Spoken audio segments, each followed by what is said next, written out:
gratuita.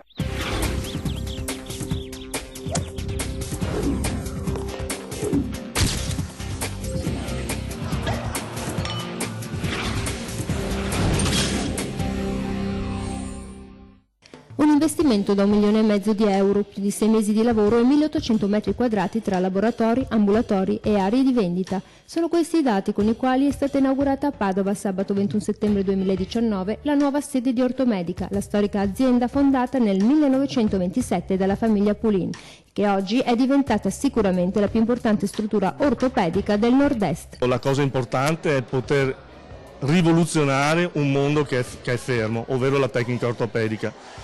In questi anni, perché ormai opero nella tecnica ortopedica da 30 anni, si è visto molto. Questa realtà che presentiamo oggi per la prima volta, è il raccoglimento di tutte le novità che ci sono nel campo ortopedico. Fondamentale per Ortomedica è l'essere presente a livello nazionale con le sue sedi di Verona, Treviso, Gorizia, Trento per offrire al meglio i suoi servizi e la sua grande professionalità, frutto di esperienza tecnologicamente qualificata che si fonde con quel saper fare che affonda le sue radici con il passato artigianale di un'azienda che punta oggi su strumentazioni altamente sofisticate come le nuove stampanti 3D e la fresa CAD. Oggi Ortomedica è il partner commerciale dello sviluppo e dello studio dell'esoscheletro Phoenix con l'Università di Padova e promotrice del corso di tecnica ortopedica dell'Università di Verona. Questo progetto di esoscheletro, il primo italiano, è uno dei migliori al mondo come tecnologia ma anche come concetto di costruzione, è voluto proprio perché le persone possano ritornare a guardare il mondo in maniera orizzontale.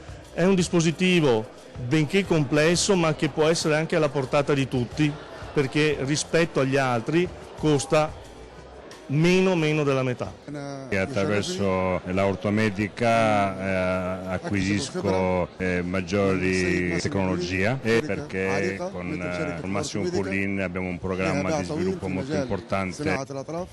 L'opportunità che ho avuto con l'esoscheletro Phoenix a me è piaciuto soprattutto per appunto la possibilità di tornare in piedi e quindi tutto il sollievo che ho avuto poi proprio riportando una postura diciamo non seduta ma eretta.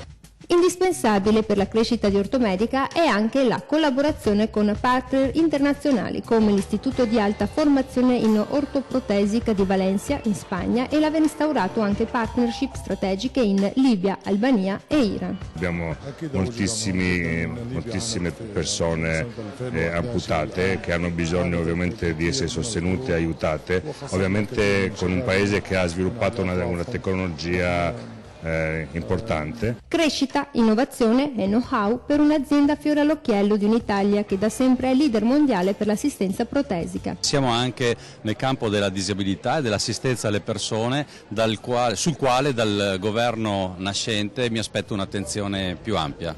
Questa azienda negli anni ha saputo crescere, ha saputo anche creare occupazione e benessere del territorio. Vi faccio ancora complimenti per questa nuova realtà dal punto di vista diciamo territoriale. Rapporto umano e rapporto tecnologico si fondono in Ortomedica e grazie alla nuova sede di Padova in piazza San Giovanni XXIII l'esperienza e la ricerca continueranno ad essere la base di partenza per portare avanti quel saper fare e innovare segno distintivo della famiglia Pulin.